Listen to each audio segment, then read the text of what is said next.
Pemirsa, Presiden RI Joko Widodo meminta agar Kejaksaan Agung dapat mempertahankan kepercayaan masyarakat pada lembaga penegak hukum tersebut.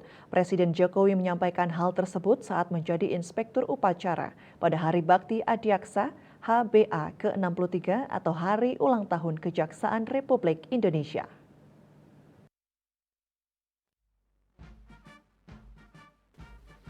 Dikutip dari kantor berita Antara, Presiden RI Joko Widodo di halaman Badan Pendidikan dan Pelatihan Kejaksaan RI Ragunan Jakarta Sabtu pagi mengatakan, kepercayaan masyarakat ini harus dipertahankan serta diperbaiki.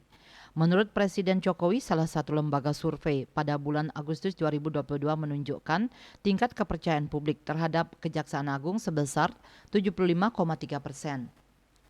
Namun Presiden Jokowi juga mengingatkan agar Kejaksaan Agung berhati-hati dan jangan cepat berpuas diri. Presiden meminta Kejaksaan Agung agar memiliki kinerja yang makin baik dengan kerja yang sistematis dan terlembaga melalui transformasi yang terencana, yang komprehensif dari pusat sampai ke daerah. Kepercayaan masyarakat ini harus dipertahankan. Kepercayaan masyarakat ini harus ditingkatkan.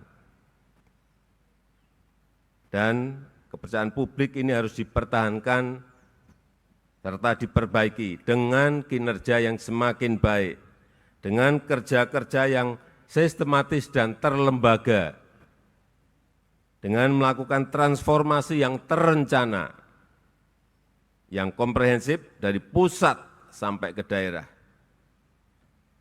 Aparat yang bersih dan akuntabel itu wajib.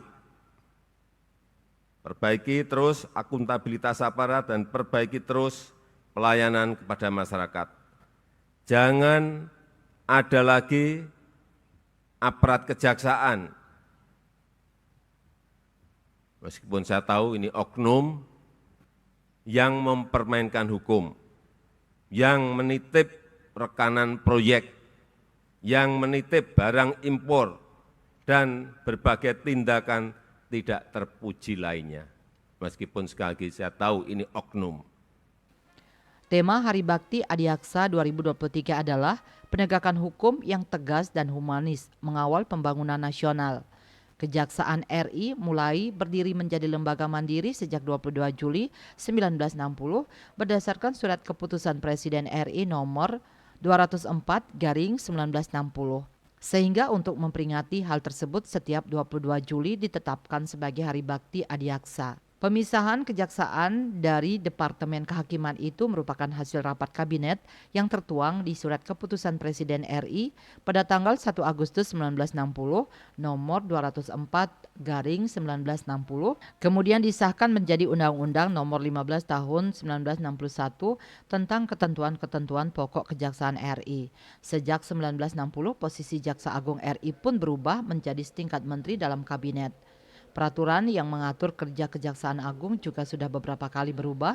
Undang-Undang Nomor 15 Tahun 1961 menjadi Undang-Undang Nomor 5 Tahun 1991, kemudian diperbarui lagi dengan Undang-Undang Nomor 16 Tahun 2004 tentang Kejaksaan, sehingga Kejaksaan menjadi lembaga pemerintahan yang melaksanakan kekuasaan negara di bidang penuntutan serta kewenangan lain. Tim Liputan Bali TV.